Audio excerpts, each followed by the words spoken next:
안녕하십니까, 손주학 교수입니다. 요즘 도선 채널이 날로 인기가 좋아지고 있습니다. 이 모두가 여러분들의 도움이라고 생각합니다. 요즘은 노스쿨 대세라고 합니다. 많은 사람들이 노스쿨에 진학해서 법조인이 되고자 하는 꿈을 키우고 있죠. 그런데 실은 다 자라서 성인이 된 사람뿐만 아니라 중학생, 고등학생, 그리고 학부모님조차도 실은 로스쿨에 관심이 많은 것 같습니다. 무엇보다도 나중에 학부 과정을 마친 뒤에 로스쿨에 진학해서 법조인이 되고자 하는 꿈과 계획을 갖고 있죠. 그런데 이때 맞닥뜨리는 어려움이 하나 있습니다. 다 아시는 바와 같이 로스쿨은 학부 과정이 아니라 학부 과정을 마치고 진학하는 대학원 과정이잖아요. 그러다 보니까 장래 법조인이 되고자 하는 학생들과 학부모 입장에서는 그렇다면 학부는 어떻게 해야 될까? 어느 학부를 가는 것이 좋을까? 어떤 공부를 해야 될까? 하는 궁금증이 일어날 수밖에 없습니다. 그래서 오늘은 그런 궁금증을 풀어드리고자 제가 귀중한 분을 모셨습니다. 아시는 바와 같이 저도 이제 로스쿨에서 학생들을 가르치고 있지 않겠습니까? 법조인들을 양성하고 있는데 저만으로서는 지식이 부족해서 우리 중고등학교에서 입학 지도를 담당하시는 분이면 같이 이야기를 나눈다면 여러분들이 좀 더 유용하고 실용적인 지식을 정보를 드릴 수 있지 않을까 해서 오늘 귀한 분을 모셨습니다. 교육청에서 학생들이 진학 지도를 담당하고 있는 대입진흥관 선생님을 초대해서 이야기를 나눠보려고 합니다. 안녕하세요. 이 박사님. 안녕하세요. 네. 먼저 본인 소개 간단히 좀 해주시죠. 저는 대구교육청에서 대입지원관으로 일하고 있는 윤종걸입니다. 저도 학부, 석사, 박사과정 다 법학을 공부했는데요. 지금은 이제 교육청에서 교육, 진학 쪽에서 특화되어 있는 일을 담당하는 직원으로 일하고 있습니다. 그래요. 제가 알고 있기로는 실은 법학 박사 학위도 갖고 계신 걸로 알고 있는데, 예. 맞죠? 예. 전공은 형법. 예, 맞습니다. 네. 귀한 분을 모셨습니다. 법학 공부를 직접 하셨고, 그리고 또 현재는 대구교육청이죠? 예. 대구교육청에서 입학 지도를 하는 전문가 분이 있습니다. 그래서 둘이 이야기를 나눠보도록 하겠습니다. 예, 본격적인 질문에 들어가도록 하겠습니다. 예. 장래 판사나 검사 또는 변호사가 되고자 하는 학생들이라면 중고등 학생들이 결국 노스쿨을 가려고 할 텐데, 그랬을 때 가장 먼저 궁금해하는 것이 학부를 어떤 학과를 가면 로스쿨에 좀 더 유리한지, 그리고 나중에 법조 생활할 때 유리할 것인지, 그리고 학교 생활을 어떻게 하는 것이 장래 로스쿨 진학함에 있어서 도움이 될 것인지, 그런 부분일 것 같아요. 어떻습니까? 예. 평소 대입지원관으로 활동하시면서 그런 질문도 많이 받을 것 같은데요. 예. 그 로스쿨이 도입되면서 학부과정 학생들을 이제 선발하지 않는 그 최상위권 대학들의 법학과가 없어지다 보니까, 그렇죠. 예, 네. 또 요즘은 이제 그 학교 생활을 통해서 이제 학교 생활 기록부에 기재되어지는 진로 관련되어 있는 활동들이 네. 대학 입시에도 반영이 되어지는데, 그렇죠. 그러면 로스쿨에 가서 판검사, 변호사가 되고자 하는 학생들은 이제 학교 생활을 어떻게 해야 되는지 고민들이 많았던 것 같습니다. 맞아요. 그러니까 과하고 학교 생활. 예. 네. 그런데 이제 법학 관련되어 있는 거를 초창기 학생들은 많이 드러냈거든요. 그런데 네. 진로와 관련되어 있는 활동들이 이제 법학 과정의 학부를 선발하지 않음에도 불구하고 법학이 너무 노골적으로 드러나 있는 부분은 이제 학생부 종합전형으로 대학 진학하는 데 있어서 경제학과 교수님이 이제 자기 학생을 뽑는데 법학 관련되어 있는 쪽에 너무 맨날 법학 이야기만 하냐. 그러면은 나중에 대학원을 그렇게 진학할 수는 있지만, 로스쿨을 진학할 수는 있지만 그렇게 긍정적이지는 않았던 것 같아요. 그럴 수 있겠네요. 그래서 이제 초창기에는 법학으로 그래도 이렇게 계속 목표를 정해서 그쪽 활동이 많았다면 요즘에는 이제 법학적인 부분을 이제 관련돼 있는 논점들에 대해서 네. 그 사회문화 과목이라든지 뭐 윤리와 사상이라든지 그런 부분들에 대해서 법 관련돼 있는 철학자분들 이야기라든지 아니면 시사적인 이슈에 대해서 이제 깊이 있게 공부해 보는 거는 적극적으로 이제 권장인데 네. 너무 이제 본인의 진로에 맞춰서 그렇죠. 저는 판사가 되고 싶고 검사가 되고 싶고 변호사가 되고 싶고 법률 전문가가 되고 싶고의 부분이 아주 그렇게 진로 쪽으로 강조되고 있지는 않는 경향입니다. 그러니까 굳이 너무 많이 강조할 필요는 없다. 네. 그럼 그래도 어떻습니까? 이제 대입 지도관 입장에서 봤을 때 과는 있을 거 아니에요. 그래도 좀 권하고 싶은 로스쿨 진학했을 때 좀 더 도움이 될 수 있는 그런 과는 어떤 과를 꼽고 계시죠?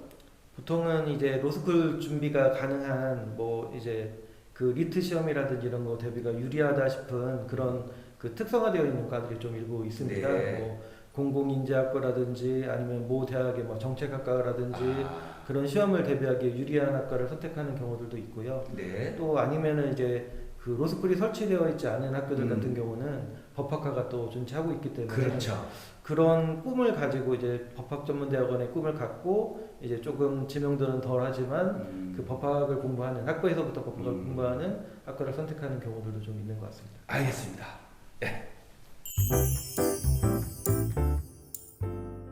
그러면 조금만 더 깊이 들어가서 이야기를 해보겠습니다. 만약에 노스쿨 진학을 목표로 하는 고교생이 있다면 과연 어느 대학을 진학하는 것이 좋을지, 예를 들면 서울 속의 대학도 있고 지역 대학도 있을 것이고 국립대도 있고 사립대도 있고 과도 다양할 거 아니겠습니까? 예. 어떻게 하면 좋을 것 같습니까? 저희도 이제 그런 고민들을 많이 하는데요. 이제 법학을 전공하고자 하지만 그 최상위권의 대학에서는 법학과를 선발을 안 하니까 지금 이제 노스쿨이 설립된 25개 대학에서는 법학과 자체가 없어졌죠. 예. 네. 그래서 보통 학생들이 희망을 할 때 네. 경제학과 쪽을 희망을 하는데 그 이제 뭐 좀 법학적인 지식을 기반으로 하는 네. 뭐 조금 그 분야에 더 특화되어져 있는 전문성을 가진 이제 경제학도가 되겠다라고 이렇게 표현을 하는데 그렇죠. 실질적으로는 그 이제 방법론적인 게 로스쿨을 진학을 해서 경제 분야와 법학적인 분야를 뭐 그게 로스쿨의 취지와도 어느 정도 맞는 것 같기는 한데요. 그런 학생들도 있고 아니면 또 사회학 쪽으로 공부를 해서 네. 같이 이렇게 해 나가겠다라는 네. 이제 좀 진로 로드맵을 갖고 있는 경우들도 있는데 그 대체적으로 제가 그냥 생각하는 견해로는 학업적 역량이 뛰어난 학생이 로스쿨에서 공부도 잘할 수 있고 나중에 변호사 시험도 합격할 수 있는 그런 기본기가 될 것 같아서 그렇겠죠. 예, 뭐 모든 교과목을 다 할 수 있는 최선의 노력으로 공부를 열심히 잘 하고 그리고 또 공부를 하는 데 있어서도 좀 자기가 관심 갖고 있는 분야니까 그게 그렇죠. 꼭 사회학과 뭐 법학과 따로 구분이 되어지지 않고 시사적이고 뭐 뭔가 어떤 이슈에 대한 그 깊이 있는 공부를 하는 그런 경험들 그리고 그 탐구하는 과정이라든지 이런 내용들은 뭐 대학의 뭐 경제학과 교수님이시던 사회학과 교수님이시던 그렇죠. 그런 학생들에게 좀 긍정적으로 좀 평가를 해주실 거라고 생각합니다. 그럼 어떻습니까? 지금 25개 대학에서 이제 법학과가 사라졌고 다만 지금 남아 있는 대학 중에서 우리가 언뜻 떠오르는 대학을 고른다면 숙명여대가 있고 여대로서는 예. 그리고 홍익대, 단국대, 예. 국민대 예. 이런 정도가 있게 되는 것이죠. 예. 그 지방에서는 조선대 같은 데도 있을 것 같기도 하고, 예. 그죠? 그런 게 있는 대학과 그렇지 않은 다른 과하고는 어떻게 진학 지도를 하고 계십니까? 저희도 이제 가급적이면 학업적 역량이 뛰어난 학생이 조금 손해를 보는 느낌이 들게 그 평판도가 덜한 대학으로 진학하는 거를 강하게 권해드리기는 좀 어려워서 예, 아무래도 예, 기왕이면 더 이렇게 평판도 좋은 학교에 이제 뭐 꼭 법학이 아니라 하더라도 그 이제 경영이나 아니면 경제나 사회나 이런 행정학도 또 그렇죠. 예, 좋을 것 같고 그런 전공을 이렇게 공부해보는 걸 우선은 권해드리고요. 그런데 고등학교 때는 학업적 역량이 좀 부족했지만 이제 대학 가서 열심히 잘해서 발전할 수 있는 학생들 예, 그런 학생들 같은 경우는 원장님 말씀 주신 것처럼 뭐 그런 로스쿨이 설치되어져 있지 않은 법학과를 진학하는 것도 좋은 방법이겠다라고 이렇게 권해드리고 조언을 해주시. 예, 원장님 저도 원장님께 좀 여쭤보고 싶은데 저한테요? 제가 오늘 여쭤보려고 오셨는데, 네, 알겠습니다. 쉬운 걸로 질문해 주세요. 비슷한 조건의 학생이라고 한다면 예. 이제 그 더 평판도 좋은 학교에서 법학은 아니지만 사회학이나 경제학이나 뭐 경영학 같은 행정학 이런 과목들을 공부하면서 이제 로스쿨에 진학해서 이렇게 좀 그 앞으로의 비전이 그렇게 좀 있을 걸로 기대되는 학생을 좀 더 선호하시는지 네. 아니면은 그런 이제 평판도는 좀 덜한 학교일지 모르지만 법학을 조금 이제 학부 과정에서부터 체계적으로 공부한 학생이 조금 로스쿨 교수님들께서 보시기에 조금 네. 더 괜찮은 역량이 있다 생각하시는지가 좀 여쭤보고 싶었습니다. 아, 굉장히 어려운 질문인데요. 쉬운 질문을 하라고 말씀드렸는데, 어려운 질문 하셨는데, 기본적으로 제가 이제, 우리가 로스쿨이 벌써 이제 시작한 지 10여 년이 넘었잖아요. 그러니까 학생들을 가르쳐 보고, 그 다음에 그 학생들이 나중에 이제 졸업 후에 시험 합격이라든가 이런 것들을 이렇게 비교해 보면은, 기본적으로는 법학은 상당히 분량이 많잖아요. 또 어려운 학문이기도 하잖아요. 그렇기 때문에 시간이 많이 소요돼요. 그러니까 학업에 투입량이 필요하다는 것이겠죠. 절대적인 시간 확보가 중요한데, 만약 학부에서 법학을 이미 하고 왔다면 같은 값이라면 유리한 면이 분명히 있는 것 같아요. 일단 용어부터 익숙하고요. 법학을 공부하는 법학 방법론도 조금은 몸에 배어있는 점이 분명히 있어요. 그래서 기본적으로는 유리한 점은 있는 것 같아요. 단점도 있어요. 어떤 단점이냐면 학부에서 법학을 전공했다는 것은 학부의 다양성을 갖고 있지 못하다는 의미이기도 하잖아요. 그랬을 때 나중에 진로를 할 때, 노스쿨 졸업하고 변호사 시험학교에서 진로를 갈 때 약간의 어떤 다양한 초이스를 취하기가 어려운 면이 분명히 있다. 그런 단점은 있지만 아무튼 학업 성취도 면에서는 같은 값이라면, 같은 조건이라면 좀 유리한 면은 있는데 실은 그게 큰 차이는 없는 것 같아요. 그러면 노스쿨에서 가장 큰 게 학업 성적을 좌우하고 나중에 변호사 합격, 더 나아가서는 자기가 원하는 판사, 검사든 뭐 대형 로펌이든 이렇게 가는 데 있어서 가장 유리한 게 무엇이냐라고 꼽는다면 저는 학부의 전공의 다양성보다는 실은 논리력, 그리고 독서력, 독해력, 리딩 앤 컴프리hension이라 하잖아요. 리딩력, 그리고 라이딩, 문장력, 장문력이라 하겠죠. 이 세 가지가 필요한 것 같아요. 그래서 이 세 가지 잘하는 학생들은 결국 로스쿨에서도 잘하고 나중에 법조인이 돼서도 잘할 수 있는 가능성이 높아지는 것 같아요. 이 세 가지 중에서도 그냥 그 중에서 가장 중요한 게 뭐냐라고 하나를 꼽는다면, 그죠? 하나를 꼽는다면 저는 리딩이라고 꼽고 싶어요. 왜냐면 법학 도서는요 1000페이지짜리, 2000페이지짜리가 진짜 많잖아요. 이게 한두 권이 아니잖아요. 워낙 방대해요. 분량이 많고. 그러다 보니까 주어진 시간 내에 읽을 독서량이 어마어마하게 중요해요. 이건 한국뿐만 아니라 법학을 공부하는 모든 나라에서 동일한 현상인데요. 미국에 로스쿨을 가잖아요. 그럼 그 사람들도 OT라고 하죠. 그죠? 신입생들을 상대로. 그때 교수님들이 가장 강조하는 것이 뭐냐면 로스쿨 is not college예요. 로스쿨은 칼리지가 아니다. 니들 그 학부 과정에서 공부 열심히 했고 잘했다고 하지만 여기 와서는 택도 없어. 차원이 클래스가 다른 거야. 그러면서 꼽는 것이 독해력, 리딩 앤 컴프리hension. 이 뛰어난 학생은 노스쿨에서 적응 가능성 그리고 생존 가능성이 높아진다고 수없이 강조를 합니다. 그래서 독서력을 그 중고등학교 과정에서 높여놓는다면 로스쿨 입학할 때 중요한 시험이라 할 수 있는 우리로 치면 리트죠, 그죠? 미국의 LSAT에 해당되는 리트에서도 굉장히 유리할 것이고, 그 다음에 막상 로스쿨 입학에서도 수업 따라가는데, 수업을 마친 뒤에는 변호사 시험 합격하고 전문 변호사로서 활동하는 데서도 가장 큰 도움을 받지 않을까. 그래서 저는 하나를 꼽는다면 리딩이다 이렇게 꼽고 싶습니다. 원장님, 제가 또 추가 질문 뭐죠? 드리고 싶은데요. 그 요즘 이제 대학에서 학부 과정을 선발하는 과정에서도 고등학교 때 어떤 교과목을 또 들었는지를 중요하게 또 판단을 합니다. 그래서 그렇죠. 희망하는 전공과 관련되어 있는 교과목을 얼마만큼 더 많이 선택해서 더 성실히 이수했는지를 따져서 이제 학생들이 대학 입학할 때 긍정적인 점수를 주기도 하고 조금 점수를 깎기도 하는데요. 그 꼭 법학을 전공하지 않았다 하더라도 그 대학의 학부 과정에서 자기가 희망하는 이제 교과목을 또 선택할 수 있는 이제 여지가 있으니까 법 관련되어 있는 교과목을 조금 더 많이 이렇게 신청해서 들은 학생들 같은 경우는 로스쿨 교수님들께서 평가하실 때 조금 더 긍정적으로 이제 봐주실 수 있을까요?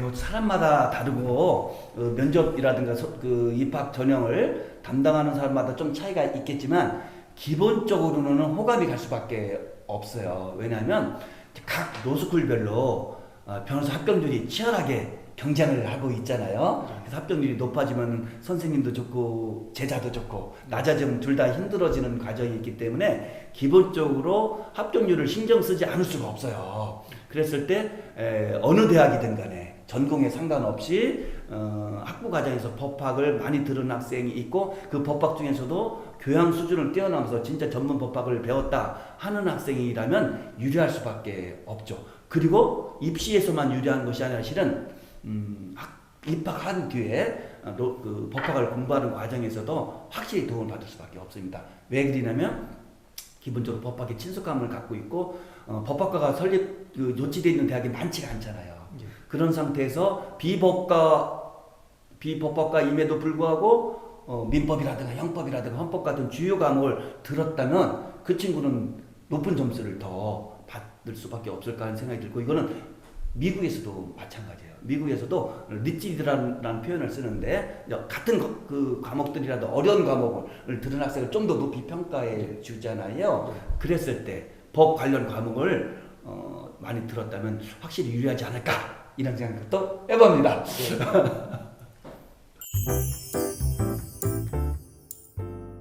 이야기가 점점 깊어지고 있습니다. 어느 과 어느 그죠? 대학이 좋을지 또 어떤 공부를 하는 것이 좋을지 어떤 걸 평소 익혀두면 좋을지 이런 부분에 대해서 이야기를 나눴는데요. 하나 더 여쭤보고 싶은다면은 윤 박사님이 보셨을 때 고등학교 때 주로 어떤 분야라든가 어떠한 노력을 원하는 한 학생들이 대학을 진학할 때 학부를 진학할 때 좀 더 유리하고 좋은 점을 갖고 있을 것인지 많은 노하우가 있을 것 같아요. 예. 어떻습니까? 특급 비밀을 좀 알려주시죠. 예. 대공개. 사실은 공부 열심히 하고 이제 뛰어난 학생이 좋은 대학 가는 거는 그게 뭐 비법이라기보다는 당연한 너무나 당연한 거겠죠? 결과라고 생각을 합니다. 그래서 지금 최근에 이제 전형 방법이 대학을 이제 입학하는 전형 방법이 이제 제가 좀 전에 말씀드렸던 학생부 종합 전형의 방법이 또 그렇죠. 예, 상위권 대학이 그걸 학종이라 하는 거죠? 예, 그렇습니다. 네. 40% 정도 학생들을 그 방법으로 뽑고 있고요. 네. 그리고 대학 수학능력 시험 성적을 중심으로 한 그 정시 모집 전형이 또 한 40% 정도 비슷하군요. 예, 최상위권 대학을 중심으로 상위권 대학에 음. 이제 선발을 하고 있습니다. 아. 예, 그리고 이제 나머지 뭐 전형 같은 경우는 뭐 학생부 교과 성적을 중심으로 한 전형이라든지 아니면 뭐 그 예체능 계열 같은 특기자. 예, 그런 실기 전형 등이 있는데요. 그 자기에게 유리한 전형 방법을 일단 선택하는 게 필요할 것 같습니다. 그리고 기왕이면은 네. 이제 로스쿨도 그렇고 뭐 아니면 로스쿨이 아닌 다른 이제 분야의 전문가가 된다고 하더라도 대학에서 어쨌든 학문을 연구하는 그런 이제 곳이기 때문에 학업적 역량을 최대한 높이는 방법이 중요할 것 같습니다. 그래서 학교에서 이루어지는 성적을 최대한 잘 받고 만약에 그런 조건이 자기에게는 좀 더 불리한 상황이라 한다면 수학능력 시험 성적을 예. 이제 골고루 잘 받을 수 있는 방법으로 예, 학업에 좀 매진하는 게 필요할 것 같습니다. 그리고 이제 장래 희망이 법률 전문가인 중고생이라면 더 가급적이면 예. 최상위권 소위 말하는 최상위권 대학 진학을 꾀하는 것도 좋을 것이다. 저는 뭐 기본적으로는 당연한 건가요? 조건이 좋다라면 더 평판도 있는 학교를 가도록 네. 권장은 좀 하고 있습니다. 알겠습니다. 그러면 지금 이제 두세 가지 방안에 대해서 이야기를 해주셨잖아요. 예. 그 중에서도 예. 가장 하나를 가장 안정적인 면에서 예. 가장 안정적인 면에서 꼽으라면은 어떤 방안을 꼽을 수 있을까요? 예. 그 그러니까 대학 입시를 이렇게 고민하고 있는 예. 전국의 많은 선생님들께서 비슷한 말씀들을 해주고 계시는데요. 예. 최근에 이제 상위권 대학을 중심으로 해서 그 수능 성적으로만 이제 학생을 선발하는 인원이 한 40% 정도 그렇죠. 되다 보니까 학교 생활을 조금 불성실하게 하더라도 나중에 수능 시험만 잘 보면 된다라는 좀 뭐 한탕주의 같은 그런 예, 뒤에 잘해보자라는 지금은 조금 편하게 가고 앞으로 점점 열심히 하겠다 이런 학생들이 좀 많이 있고 또 학교 성적이 좀 불리하면 나는 이미 틀렸다 이 방법으로 안 된다라고 포기하고 예, 하는 학생들이 좀 많은 편인데요. 네. 저는 그렇게 하는 게 이제 뒤에 어떤 일이 벌어질지는 아무도 모르니까 그렇죠. 기본적으로는 그 로스쿨에 공부하고 아니면 대학원 과정 공부하는 과정에서도 기본적인 성실성이나 끈기와 인내가 필요하니까 그렇죠. 학교 생활을 일단은 성실하게 하면서 학교에서 얻을 수 있는 방법으로 최선의 결과를 일단 받아보고 그 과정이 안 됐을 때 이제 그 조금 더 추가적인 기회로 정시 모집을 활용하는 게 조금 더 안정적이고 본인들을 위해서도 이제 부모님들 일단은 걱정들을 많이 하시더라고요. 그러시겠죠. 예, 그리고 또 그 정시 모집으로 대학 진학하는 학생들의 비율은 상위권 대학 중심으로 봤을 때는 뭐 한 7, 80% 이상이 이제 그 졸업생들입니다. 예, 수능을 다시 재도전하는 그런가요? 예, 그러니까 소위 재수생, 예. 삼수생을 말씀하시는 거죠? 예, 그 비율이 최근에는 점점 더 늘어나고 있는 경향이고요. 그리고 또 최근에 이제 경향이 예. 이제 과거에는 문과 학생들 그리고 이과 학생들이 보는 그 수학 과목이 달랐습니다. 그런데 네. 최근에는 이제 수학을 이제 미적분, 기하, 확률과 통계 이렇게 선택은 하지만 그 통합해서 과목 성적이 나오다 보니까 그 인문사회 계열 쪽 학과 지망하려고 했던 학생들의 수학 성적보다 이제 공대 가려고 했던 학생들 수학 성적이 기본적으로 더 수학 실력이 좋으니까 아무래도 그렇겠죠. 예, 이 학교는 뭐, 이과니까. 예, 최상위권에 한 3-4% 정도 인문사회 계열에서 수학 잘하는 학생들이 있기는 하지만 그 이하의 학생들은 대부분 이제 자연계 공과대 가려고 했던 학생들이다 보니까 이제 성적이 네. 좀 이제 편차가 큽니다. 그래서 문과 침공이라고 해서 뭐 그런 그 현상이 일어나겠네요. 예, 중상위권 정도의 공대 가는 학생이 최상위권 인문사회 계열학과를 지원하면 정시 모집 합격할 수 있는 그런 수학 과학 쪽에 강하니까. 예, 수학 성적이 잘 나와서 그런 상황이 문과 침공이라고 해가지고 그렇겠네요. 작년에도 크게 이슈가 됐고요. 그렇다고 한다면 로스쿨은 아무래도 이제 인문사회 계열 학과 희망하는 학생들이 이제 진학하는 아무래도 비율이 그렇죠. 많으니까 학교 성적을 잘 받아서 이제 대학 입시에 이제 수시 모집 쪽을 먼저 1차적으로 준비하고 이후에 정시 모집을 가는 게 지금 이제 고3까지는 그런 현상이 이루어질 것 같고요. 네. 그 이제 밑에 있는 좀 중학생 학부모님이나 고등학교 저학년 학부모님들은 인문사회 계열도 수학을 열심히 해야 된다. 뭐 그쪽에 이제 더 신경을 쓰셔서 수학이 잘하면 상관이 없는데 수학이 좀 상대적으로 잘 나오지 부족하다. 않으면 이제 그 수시 모집에 더 학교 생활 쪽에 더 충실히 하는 방법이 필요할 것 같습니다. 시청자 여러분 지금 어마어마한 꿀팁이 나오고 있습니다. 이 부분은 다시 한번 대감께 하셔서 재시청하시는 것도 어떨까 하는 생각이 듭니다. 예. 예, 최근에 지방대학 및 지역균형 인재 육성에 관한 법률이 개정되어서요. 그렇죠. 로스쿨의 그 지역 출신 대학 학생 선발이 최소 입학 비율이 15% 이상 의무화되는 걸로 변경된 걸로 알고 있습니다. 네, 맞습니다. 네. 그래서 기존 방식 같은 경우는 뭐 이제 의무 선발도 권장이었고, 그렇죠. 그리고 실제 입학자가 아니고 이제 그 좀 이렇게 선발 인원 정도에서만 네. 최초로 이렇게 공지를 하고 실질적으로는 충족되지 못하는 경우 못 채우는 경우는 많이 있었죠. 예, 많았다고 알고 있는데요. 원장님 그러면 최근에 충남대 로스쿨의 경우에는 이제 어느 정도로 그 지역 대학 학생들이 입학을 했는지 그리고 또 충남대 학부 졸업자라든지 이런 경우는 어떻게 되는지 좀 이렇게 궁금한데 예, 여쭤봐도 될까요? 네. 기본적으로 이제 지역 인재를 좀 우대하고 잘 키워보자. 그것이 지역 균형 발전에 도움이 될 것이다 하는 차원에서 이런 제도가 있지 않겠습니까? 그러니까 지역 인재 전형을 확대하는 것인데 지금 말씀하신 바와 같이 종전에는 이게 의무화 조항이 아니었어요. 그리고 지원자가 부족할 수도 있고 지역 대학 출신들이 그랬을 때 그걸 못 뽑아도 상관은 없었거든요. 근데 이제는 의무화되면서 어떻게 됐냐면 만약에 지원자가 부족해서 15%를 못 채웠다 라고 했을 때는 15%를 채울 때까지 지역 인재만으로도 추가 모집을 계속 해야 되는 거예요. 즉 종전에는 못 채웠을 때 그냥 넘어갔는데 이제는 넘어갈 수가 없다는 거예요. 단 제주와 강원만큼 지역적 특성이 좀 있죠. 인구 자체가 적으니까. 그래서 거기는 15%가 아니라는 거예요. 10%로 좀 하향은 조정은 됐지만 역시 의무화라는 면에서는 동의를 하겠죠. 그랬을 때 우리 충남대 같은 경우에는 아직 의무화가 되기 전이었겠죠. 이것은 2023학번부터 적용되는 거니까 금년 20부터 적용되는 겁니다. 그런데 이제 이런 것이 의무화되기 전에를 보면은 충남대학교 같은 로스쿨 같은 경우에는 지역대학 출신들이 3년치를 제가 한번 통계를 뽑아보니까 정확하지는 않을 수도 있는데요. 아마 정확할 거예요. 우리 저희 충남대학교가 100명입니다. 정원이 입학 정원이 100명인데 19명, 뭐 17명, 21명 이런 식으로 해서 거의 20% 정도를 유지를 했던 것 같아요. 그 중에서 국립대학이라 할 수 있는 충남대학교 학부 출신이 충남대 로스쿨 오는 경우를 본다면 약간 좀 편차가 있었던 것 같아요. 그래서 어느 해에는 10명, 뭐 적게는 4명, 보통은 뭐 8명 이 정도가 되어져 있었는데 아마도 의무화가 되면은 15%를 의무화로 뽑게 되다 보니까 지역 인재 학생들이 좀 더 들어올 가능성이 높아졌다. 이렇게 말씀드릴 수 있을 것 같습니다.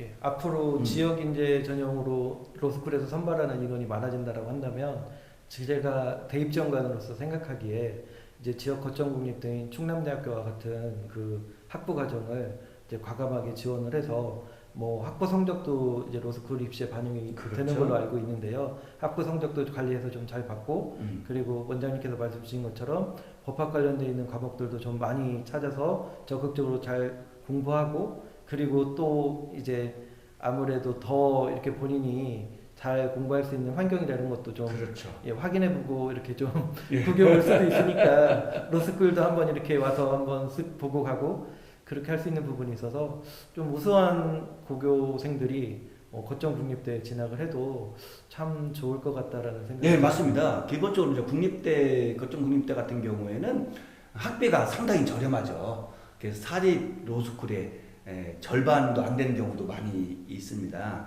그래서 일단 굉장히 저렴할 뿐만 아니라 지금 얘기 나온 바와 같이 입시에서 확실히 유리한 점을 갖고 있어요. 그래서 혹시 종국적인 장래 희망 내지는 진로가 법조인이라고 한다면 지역 국립대학을 이렇게 타깃해서 지원으로 해서 거기서 공부하는 것도 좋을 것 같고요. 지역 국립대 같은 것은 최근에 실은 교육 예산이 많이 늘어났습니다. 잘 아시는 바와 같이 사립 같은 경우에는 등록금이 10여 년 이상 동결이 됐잖아요. 그러다 보니까 학교가 학생들을 위해서 투자할 수 있는 영역이 제한될 수밖에 없어요. 그런데 국립대는 등록금이 역시 동결됐지만 국립이니까 국가로부터 아무래도 많은 지원을 받게 되죠. 그래서 사립보다는 상대적으로 조금은 유리한 상황인 것은 맞아요. 그래서 실은 국립대 같은 경우는 해외 유학 기회도 많이 제공하고 있고요.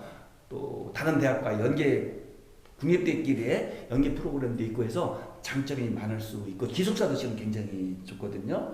그래서 그런 점을 종합적으로 본다면 각 지역에 있는 지역 대표 거점 국립대학이라 하는데요. 거점 국립대를 노려보는 것도 괜찮지 않을까 이런 생각도 해보고요. 하나 제가 말씀드리고 싶은 것은 일반적으로 아까 얘기했듯이 뭐 공공인재, 자유전공, 경영학과, 뭐 행정학과 이런 쪽이 로스쿨에 좀 더 유리하잖아요. 그런 것도 한번 좀 고려를 해보시되 그런 과만 가는 것이 중요한 것이 아니라 더 나가서 그 과를 갔을 때 또는 그 과를 안 갔다 할지라도 아까 말씀드렸듯이 법학 관련 과목을 어떻게든지 들으면 좋을 것 같아요. 예를 들어서 각 대학별로 약간의 차이는 있지만 일반적으로 봤을 때 상과대학, 경상대 같은 경우에는 상법 같은 것이 과목이 개설되는 경우가 많이 있어요. 그리고 행정학과 같은 경우에는 이제 행정법 관련 과목이 개설되고 헌법 같은 과목이 개설된다든가 또 자유전공학부에도 헌법이라든가 형법, 뭐 민법 이런 과목이 많이 개설돼요. 그리고 교양 과목으로서도 실은 민법, 계약법 이런 과목들이 많이 개설되고 있거든요. 충남대학교도 그런 식으로 개설되고 있고 저도 강의를 담당하고 있어요. 그래서 전공에 상관없이 이런 것도 제도가 허용하는 범위 내에서는 열심히 들어보는 것도 굉장히 유익하지 않을까 이런 생각도 해봅니다. 예, 원장님 그러면 네. 이제 충남대 같은 경우도 예. 이제 일반 학부생들이 예. 뭐 원장님만 하더라도 판사님도 하셨고 변호사님도 하셨고 그리고 또 로스쿨의 원장님도 하시고 그렇죠. 많은 이렇게 실무적인 그 법률 지식을 이제 학생들에게 전달해 줄 수 있는 분이신데 네. 그 로스쿨 교수님의 그 학부 강의도 혹시라도 들을 수 있는 기회가 있을까요? 네, 지금 말씀드린 대로 저부터도 노스쿨 교수님들이 교양민법이라든가 교양형법이라든가 교양헌법 이런 형식의 강의 개설을 하고 있어요. 왜냐하면 단순히 노스쿨 오는 것뿐만 아니라 일반 학생들도 일반 시민으로서 법학을 반드시 배울 필요가 있잖아요. 그래서 학생들이 굉장히 많이 듣습니다. 그 중에서 법학을 공부하다 보니까 어라 재밌네. 이게 이해가 좀 되는데 근데 나랑 같이 듣는 학생은 잘 이해를 못해. 이런 경우가 분명히 있을 수 있어요. 그랬을 때 만약에 그 교수의 법학 관련 과목에 강의가 재미있고 흥미가 생기고 그 다음에 이해가 좀 되는 것 같다 라고 한다면 그런 법학적성이 있다고 볼 수가 있어요. 그런 학생들은 그 과목을 들으면서 적극적으로 로스쿨 쪽으로 한번 진학을 해보겠다 하는 마음을 갖는 것도 굉장히 중요하고 현실적으로도 제 강의를 들었던 학부생들이 나중에 노스쿨 많이 진학했습니다. 나중에 이제 편지를 보내요. 입학한 뒤에 실은 찾아오기도 하고 그래서 교수님 그때 과목을 듣고서 법학이 흥미롭고 나에게 맞는다는 느낌을 가졌었다. 그래서 로스쿨 진학하게 됐다. 이렇게 하는 학생들이 있어요. 그래서 여러분들도 만약에 학부를 들어가잖아요. 그러면 그런 과목을 들어보면 두 가지 좋은 점이 있어요. 아니 세 가지다. 하나는 법학을 배움으로 인해서 일반 시민으로서 민주시민으로서의 어떤 교양을 쌓을 수도 있고 그죠? 법률 상식을 습득할 수도 있고 또 하나는 법학을 공부하면서 로스쿨을 진학해 볼 수 있는 계기가 될 수 있고 또 하나는 법학은 굉장히 논리적인 과목이잖아요. 그러다 보니까 법학을 배우게 되면 자연스럽게 논리력이 늘죠. 이 논리력이 늘었다는 것은 무슨 뜻이냐면은 노스쿨 갈 때 유리할 뿐만 아니라 회사 생활할 때 사회생활할 때 직장생활할 때 굉장히 유리할 수밖에 없잖아요. 그래서 법학은 꼭 노스쿨 진학과 상관없이 반드시 많이 들어라. 그리고 열심히 들어라. 이 말씀은 꼭 드리고 싶습니다. 중고등학생들이 사실은 대학을 잘 가기 위해서 뭐 전공 체험이라든지 이런 그렇죠. 것을 많이 가지려고 노력을 하는데 로스쿨을 희망하는 학생들은 중고등학교 때도 그런 걸 열심히 잘한 이후에 대학에 와서도 뭐 로스쿨 전공 체험이라고 생각하고 그런 과정들을 참 들어도 좋을 것 같고요. 그리고 이제 고등학교에서 대학 갈 때 수능 시험 공부하는 것처럼 리트 시험도 좀 중장기적인 계획을 가지고 수능 과목하고 어떻게 보면 또 비슷한 과목들도 좀 많이 있는 것 같은데 공부를 꾸준히 이어서 해도 좋을 것 같습니다. 그렇습니다. 그리고 이제 자연계열 학생들 같은 경우도 로스쿨을 사실은 이제 공부해서 이렇게 여러 다양한 인재를 키워나간다는 부분이 자연계열 학생들도 사실은 로스쿨을 진학하는 비율이 있습니다. 꽤 있습니다. 꽤 많고. 충남대 같은 경우에는 지역에 이제 카이스트라는 대학이 있지 않겠습니까? 그 카이스트 졸업생들도 꽤 옵니다. 매년. 학부 과정을 자연계열로 진학하는 학생들의 경우도 로스쿨은 나하고 상관없다 생각하지 말고 전혀 아닙니다. 그 원장님 강의 말씀과 뭐 이렇게 구독하면은 사실은 법률적인 내용들을 많이 이렇게 공부할 수 있는 그런 지식들이 많이 있는데 꾸준히 관심을 갖고 준비한다라고 하면 상당히 긍정적인 그렇겠죠. 하나 좀 추가하고 싶은 말씀은 뭐냐면 예를 들면 제가 이제 책임자로 있는 충남대학교 법률센터 같은 경우에는 고교생들을 위한 멘토링 제도와 그리고 멤버십 제도를 운영하고 있어요. 그래서 저희 충남대학교 법률센터가 다양한 법률교육 프로그램에 관한 그런 고등학생들을 위한 프로그램과 멤버십 제도를 운영하고 있으니까 이걸 활용하면 굉장히 도움이 될 거예요. 그리고 예를 들면 제가 알고 있는 범위 내에서는 부산대학교 같은 경우에 부산대학교 로스쿨에서도 실은 주니어 로스쿨이라고 해서 고등학생들을 상대로 법학 교육을 미리 시키고 있어요. 그런 제도를 활용하고 그 프로그램에 적극 참여한다면 진짜 스펙으로서도 좋을 뿐만 아니라 실질적으로도 법에 더 관심을 갖게 되고 나중에 로스쿨 와서도 확실히 도움을 받지 않을까. 그래서 그런 프로그램이 있다면 인터넷을 뒤져서라도 꼭 참여하시고 그 참여가 좀 어렵다 한다면 지금 도선 채널을 계속 보시는 것도 확실히 도움이 될 것이다. 특히 부모님들께서도 학생들 지도 차원에서 그리고 교육 지도 차원, 진로 지도 차원에서도 같이 보시면 아마 도움이 되지 않을까 하는 생각도 해봅니다. 저희 교육청 유튜브 채널도 있는데요. 그렇죠. 학부모님들이 더 많이 들으시는 거예요. 그렇겠죠. 학생들도 많이 듣지만 학부모님들이 더 많이 들으셔서 공통의 관심사겠죠. 학부모님들 관심이 많이 필요하실 것 같습니다. 맞습니다. 원장님 저도 예. 거의 이제 막 마지막 질문이 그런 것 같습니다. 같은데요. 시간이. 예. 그 로스쿨 진학하고자 이제 고민하는 학생들 같은 경우에 로스쿨은 사실은 법학이라는 것 자체가 공부할 양이 너무 많고 그렇죠. 그리고 이제 또 시험 합격도 좀 로스쿨 초창기보다 최근에는 합격 변호사 시험 합격률. 예, 예, 변호사 맞습니다. 시험 합격률이 그렇게 높지 않으니까 예. 그 불안감도 좀 있고 또 변호사가 된다고 하더라도 그렇죠. 과거만큼은 이제 조금 더 안정적이지 못하다라는 걱정들을 많이 하는데 네. 그 로스쿨을 진학해서 나중에 뭐 변호사라든지 그 법률 전문가로 이렇게 성장하기 희망하는 학생들에게 뭐 앞으로의 전망이라든지 뭐 그런 부분들을 좀 원장님께 한번 여쭤보고 네. 싶습니다. 기본적으로 이제 최근 통계 자료를 보면 얼마 전에 이제 변호사 시험 합격 발표도 있었지만 최초로 노숙을 졸업하자마자 시험 본 학생들 그 초시라고 부르거든요.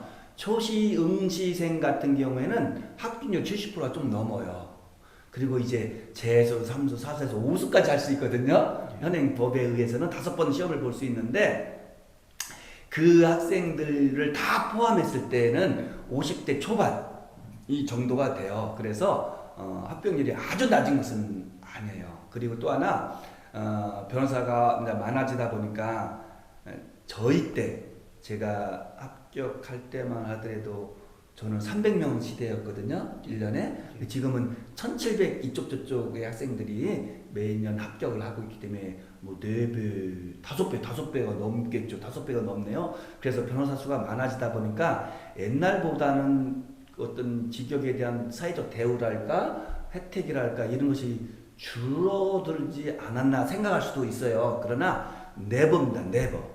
오히려 더 다양하게 진출할 수가 있어요. 저희들 같은 경우에는 사실상 판사, 검사, 변호사 말고는 다른 직역으로 진출이 거의 없었어요. 그러나 이제는 잘 아시다는 같이 공공기관, 지방자치단체, 회사 많이 뽑잖아요. 연구소에서도 많이 뽑죠. 그죠? 그래서 과학기술을 공부하고 노스쿨 와서 공부하는 학생들 연구소도 많이 가기도 하고 이렇게 되잖아요. 그래서 진로는 무궁무진합니다. 그래서 그런 걱정은 전혀 하지 않으셔도 되고 또 하나는 뭐냐면 여러분들 리더가 되고 싶어 하십니까? 리더가 된다는 것은 작은 조직이든 큰 조직이든 사적 조직이든 공적 조직이든 리더가 되기 위해서는 자질이 필요하죠. 근데 리더가 되는 가장 중요한 자질은 뭐냐면 저는 문제 해결 능력이라고 봐요. 그 조직이 자기가 속한 공동체가 문제를 해결하고 그 문제를 해결하면서 하나 더 발전하게 되고 그로 인해서 그 구성원들이 행복해지고 부유해지는 것 이것이 리더가 해결할 일이잖아요. 그랬을 때 법학은 리더가 되는데 가장 중요한 학문이에요. 왜 그러냐면 법학의 핵심은요. 문제를 해결하는 과목이거든요. 그래서 로스쿨 와서 법학을 배우게 되면 문제 해결 능력이 상승합니다. 그래서 미국 같은 경우에서도 경영자들이 MBA 마치고 또는 관료들이 행정 관료들이 노스쿨을 진학하는 것이 굉장히 많아요. 그래서 여러분들 리더가 되고 싶습니까? 나중에 꼭 변호사 안 해도 좋아요. 그러나 반드시 노스쿨은 올 필요가 있다. 이 말씀은 강조하고 싶어요. 네. 그 다음에 어떻습니까? 방통대 같은 것도 노스쿨도 있죠. 야간도 있는데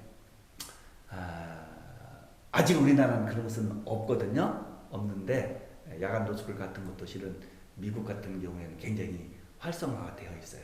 그래서 대도시 중심으로 뭐 뉴욕이라든가 워싱턴 DC, 그다음에 뭐 LA 같은 대학에서는 이 야간 노스쿨 과정이 굉장히 많이 활성화되어 있고 파타임 노스쿨 제도도 있어요.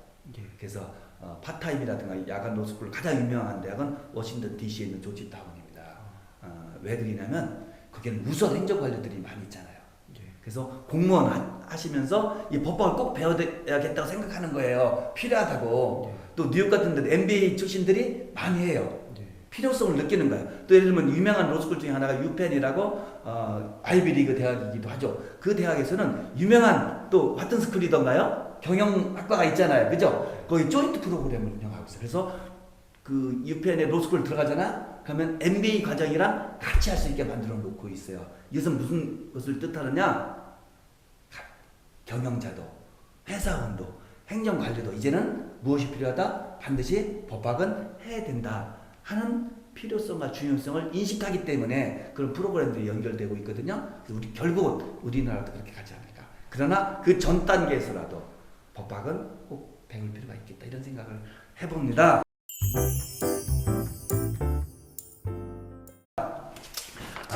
지금까지 장시간 이야기를 많이 나눴습니다. 여러분들 중고등학생들 학부모분들에게 조금은 도움이 되지 않았을까 하는 생각이 듭니다. 오늘 귀한 시간 내주신 우리 윤대익지원관님, 윤 박사님 마지막 인사 말씀 해주시죠. 예, 저도 법학을 전공하고 법학 공부를 했지만 지금은 교육청에서 이제 진학 관련된 일을 하고 있는데요.